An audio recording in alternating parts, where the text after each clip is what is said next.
Shri Ganapati cinemas బ్యానర్పై లాస్యారెడ్డి సమర్పణలో రమణారెడ్డి నిర్మిస్తున్న సినిమా శ్రీకాకుళం షెర్లాక్ హోమ్స్. ఈ మూవీ టైటిల్ చాలా ఆసక్తికరంగా ఉందని, 24 మంది డైరెక్టర్స్తో ఒక టైటిల్ని లాంచ్ చేయడం అరుదైన విషయమని, ఈ మూవీకి సరికొత్త వైబ్ అయితే కనిపిస్తోందని దిల్ రాజు గారు అన్నారు. ఈ సినిమా మంచి వినోదాన్ని అందిస్తుందనే నమ్మకం కలుగుతోందని చెప్పారు. శ్రీకాకుళం షెర్లాక్ హోమ్స్ ఒక పజిల్ లాంటి మూవీ అని, ప్రేక్షకులకు చక్కని వినోదాన్ని పంచుతుందని హీరోయిన్ అనన్య నాగళ్ళ అయితే తెలిపింది.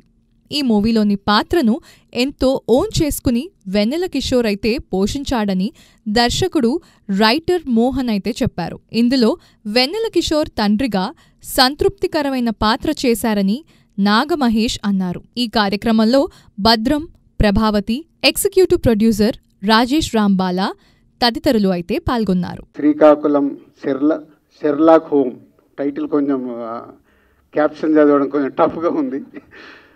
So all the best. 24 మంది డైరెక్టర్లతో ఒక టైటిల్ని లాంచ్ చేయించుకొని ఈరోజు ఈవెంట్కు నన్ను పిలిచి లాంచ్ చేయించుకుంటున్నందుకు మీ ఓల్డ్ టీమ్కి all the best. Me cinema మంచి సక్సెస్ అవ్వాలి. ఎందుకంటే చూస్తుంటే ఏదో వైబ్ కనిపిస్తుంది. ఇంతమందితో ఈవెంట్ జరుగుతుందంటే లోపలికి వచ్చేటప్పుడు అన్నాను, ప్రివ్యూ థియేటర్ ఫుల్ అవ్వడం కాదయా, రేపు సినిమా రిలీజ్ అయినప్పుడు థియేటర్లు ఇలా ఫుల్ అవ్వాలి అని. So all the best. Me cinema entertainment బాగుందని చెప్తున్నారు.